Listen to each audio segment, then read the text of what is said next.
Assalamualaikum warahmatullahi wabarakatuh. Kembali di channel kita ini, Safaris Imunologi. Kita akan membicarakan masih dalam topik imunologi dasar. Ya, kita sudah masuk ke sel-sel penyusun sistem imun. Ya. Sekarang kita membahas tentang sel eosinofil. Nah, nanti yang kita bicarakan itu adalah morfologi sel eosinofil, walaupun tidak detail. Tidak terlalu detail seperti kalau di histologi ya, tapi nanti kita bicarakan sedikit. Kemudian struktur kelengkapan dari sel eosinofil dalam arti kelengkapan untuk fungsi imunologinya, dan kemudian kita tambahkan lagi fungsi sel eosinofil ya. Nah, nanti ada banyak fungsi sel eosinofil yang diketahui sekarang yang nanti kami masukkan dalam video kali ini ya. Nah, kita mulai dulu dengan morfologi dari sel eosinofil ya. Nah, sel eosinofil itu termasuk sel leukosit polimorfonuklear. Kenapa disebut polimorfonuklear? Karena memang intinya bersegmen lebih dari satu ya. Dia bersegmen. Bisa 2 sampai 5, cuma memang biasanya berlobus ganda atau dua lobus ya. Tapi tidak selalu mesti 2 ya, karena lobusnya 2 sampai 5. Nah, sitoplasma dari sel eosinofil itu mengandung granula spesifik yang terwarnai oleh zat warna yang bersifat asam, misalnya larutan eosin ya, sehingga berwarna kemerah-merahan ya, sehingga disebut dengan sel eosinofil gitu ya. Nah, dari sisi ini memang disebut bergranulnya spesifik karena sel eosinofil ini masuk kategori sel leukosit yang granulosit ya, kategori granulosit, yaitu yang bergranula. Nah, itu sekilas morfologi dari sel eosinofil ya. Nanti ini adalah struktur kelengkapan sel eosinofil ya. Kita bicara tentang granula dulu. Jadi di dalam sel eosinofil itu di sitoplasmanya mengandung granula ya. Nah, granulanya itu isinya macam-macam ya. Antara lain adalah iosin proksidase atau EPO. Ini fungsinya membentuk radikal bebas ya. Nah, radikal bebas itu seperti di sel neutrofil ya, dia nanti akan bersifat merusak dari patogen. Nah, kalau berlebihan dia juga bisa merusak sel atau jaringan sekitarnya. Kemudian ada juga dia menghasilkan, atau di dalam granula itu ada eosinophil derived neurotoxin ya, EDN. Nah, EDN ini ternyata bersifat ribonuklease atau mencerna materi genetik atau asam nukleat ya. Kemudian dia juga bersifat antivirus ya, dan sekarang diketahui bahwa eosinophil derived neurotoxin ini bisa mengaktifkan toll-like receptor 2 ya. Kemudian ada eosinofil kationic protein atau ECP, ya, ini sifatnya sitotoksik dan bersifat helmintotoksik ya. Jadi dia toksik terhadap cacing ya. Kemudian Meyer basic protein atau MBP itu ada 2 jenis, MBP1 dan MBP2 ya. Nah, fungsinya juga helmintotoksik ya. Dia juga bersifat toksik terhadap cacing ya, helmintotoksik ya. Nah, bedanya MBP1 dan 2 itu, kalau MBP1 itu kalau sel eosinofil sudah matur, maka MBP1 enggak terbentuk lagi ya. Yang terbentuk lagi tinggal yang MBP2. Nah, di granula itu juga mengandung sitokin, misalnya interleukin 2, 3, 4, 5, 6, 10, 12, 13, interferon gamma dan TNF alfa. Nah, ini yang mendasari sekarang ini ditemukan banyak sekali fungsi sel eosinofil selain fungsi yang sudah kita ketahui selama ini ya. Selama ini kan sel eosinofil itu fungsinya untuk imunitas terhadap patogen ekstraseluler yang besar ukurannya ya, seperti cacing. Nah, atau sel eosinofil ini berperan dalam peristiwa atau proses alergi, reaksi hipersensitivitas ya. Nah, sekarang karena sitokin itu dihasilkan oleh sel eosinofil yang tersimpan dalam granula dan jenisnya banyak sekali, nah itu mendasari adanya fungsi tambahan dari sel eosinofil itu ya. Misalnya ketika ada interleukin 4, interleukin 5 gitu ya, maka dia juga bisa mengaktifkan sel T helper tipe 2 atau membantu polarisasi sel T helper 0 menuju ke arah sel T helper 2 ya. Interleukin 6 itu bisa nanti memperantarai munculnya protein fase akut.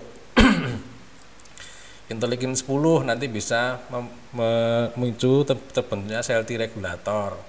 Interleukin 12 ya ini juga bisa memicu terbentuknya atau polarisasi sel T helper 1 ya, walaupun dilaporkan juga bahwa sel eosinofil itu nanti bisa memicu terjadinya apoptosis dari sel T helper 1 ya, itu sangat tergantung dengan lingkungan sekitarnya ya. Interferon gamma artinya nanti dia juga bisa mempengaruhi sel yang lain, misalnya makrofag untuk lebih aktif ya. Nah, di granula sel eosinofil itu juga mengandung berbagai macam kemokin ya. Kemokin itu adalah sitokin yang bersifat kemotaktik atau memanggil sel yang lain ya. Nah, ini yang menarik di situ ada eotaksin ya. Eotaksin itu adalah zat yang bisa menarik sel eosinofil yang lain gitu ya. Nah, juga di sel eosinofil itu granulanya juga mengandung faktor pertumbuhan seperti neuron growth factor dan yang lain-lain. Nah, itu struktur kelengkapan sel eosinofil yang dalam hal ini kita bahas adalah granula ya. Kemudian ya ini struktur kelengkapan sel eosinofil yang terdapat di membran selnya ya. Artinya apa? Yang bangunan-bangunan yang ada di permukaan membran sel eosinofil ya, yang nanti kalau dia itu tertempeli oleh ligannya atau oleh pasangannya ya, maka dia bisa mengaktifkan sel eosinofil atau mempengaruhi fungsi sel eosinofil ya. Misalnya adalah reseptor imunoglobulin G ya, Fc gamma reseptor ya, kemudian Fc alpha reseptor. Nah, ini artinya apa? Artinya imunoglobulin G dan imunoglobulin A yang nanti berikatan dengan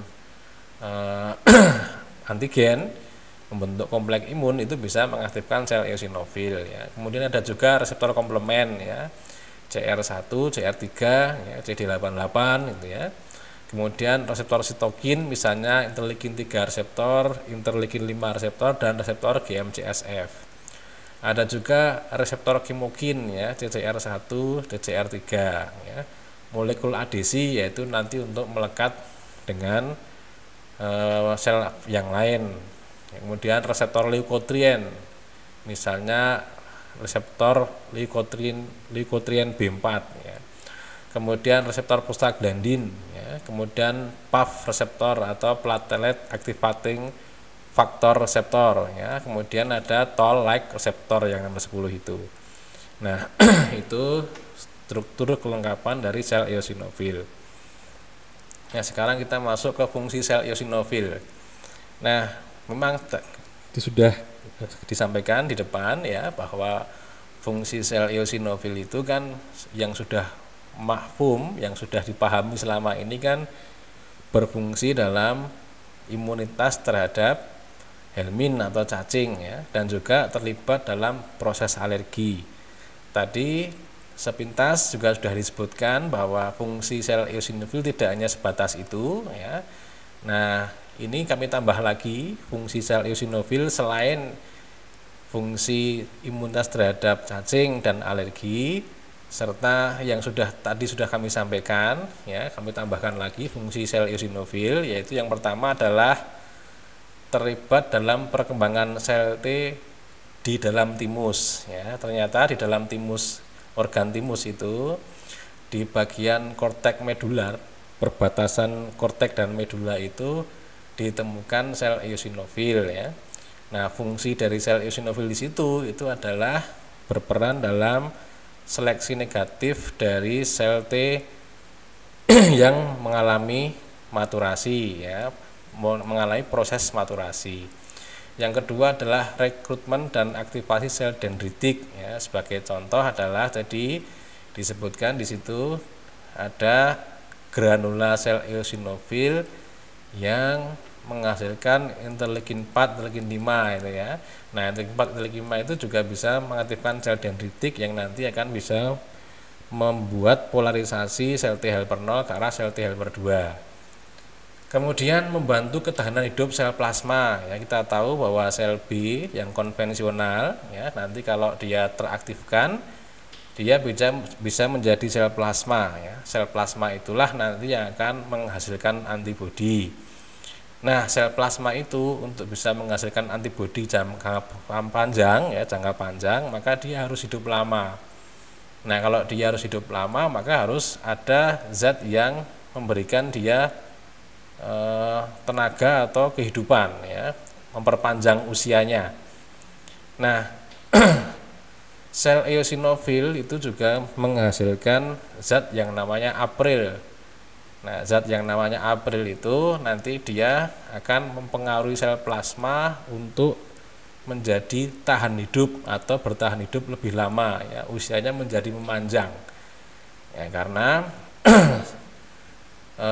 sel mukosa di mukosa usus kita ya, di mukosa usus kita itu kalau tidak ada april ya, tidak ada sel eosinofil yang menghasilkan april itu, maka tidak ditemukan sel plasma di usus kita sehingga tidak akan terbentuk imunoglobulin A ya.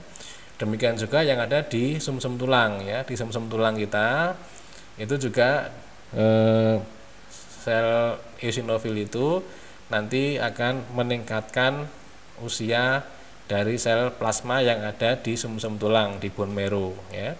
Nah, cuma meskipun yang ini mulai dipertanyakan ya, apakah benar yang di sumsum tulang ya. Kemudian fungsi sel eosinofil yang lain adalah terlibat dalam usaha eradikasi sel tumor. Nah, ini memang menarik fungsi ini ya. Karena sel eosinofil itu dalam satu sisi dia dilaporkan membantu pertumbuhan tumor karena akan meningkatkan angiogenesis ya. Nah, tapi di sisi yang lain ya, infiltrasi sel eosinofil dalam tumor itu dilaporkan terutama pada tumor-tumor padat atau solid tumor ya. Nah, tumor-tumor yang padat itu ketika terinfiltrasi oleh sel eosinofil diduga zat-zat yang ada di granula eosinofil itu bisa membunuh sel-sel yang mengalami perubahan ganas ya. Nah, yang kelima itu adalah membantu pertumbuhan payudara pada usia pubertas ya. Nah, ini fungsi ini ditemukan dari percobaan binatang ya, yang membuat sel leukositnya itu dihilangkan. Nah, ketika sel leukosit itu dihilangkan, maka pertumbuhan payudara tidak terbentuk. Nah, tapi ketika diberi donor leukosit, maka dia terbentuk lagi. Nah, setelah diselidiki ternyata glandula dari glandula mami itu sel-selnya dia membentuk eotaksin ya. Nah, eotaksin itu sifatnya adalah memanggil sel eosinofil. Nah, ya, sel eosinofil tadi di depan disebutkan juga mengandung faktor-faktor pertumbuhan atau growth factor ya, sehingga ada fungsi baru dari sel eosinofil yaitu membantu pertumbuhan payudara pada usia pubertas, setidaknya ini pada hewan ya. Kemudian terlibat dalam rejeksi transplantasi organ ya. Kenapa begitu? Karena hasil penelitian menunjukkan bahwa pada transplantasi organ yang tidak cocok ya, itu akan terjadi peningkatan terjadi sumbatan dari pembuluh darah ya. Kenapa? Karena sel eosinofil itu menghasilkan zat-zat yang akan meningkatkan proliferasi dari sel otot polos pembuluh darah. Nah, karena dia terganggu suplai darahnya karena ada penebalan dinding pembuluh darah, maka dia akan menyebabkan terjadinya rejeksi dari transplantasi organ. Setidaknya itu ada yang peran dari sel eosinofil, walaupun inkompatibilitas dan keterlibatan sel-sel yang lain juga ada di sana. Nah, saya kira demikian itu yang bisa kami sampaikan ya. Kalau ada pertanyaan ya ada komentar atau klarifikasi atau sanggahan, ya silahkan tulis di kolom komentar ya.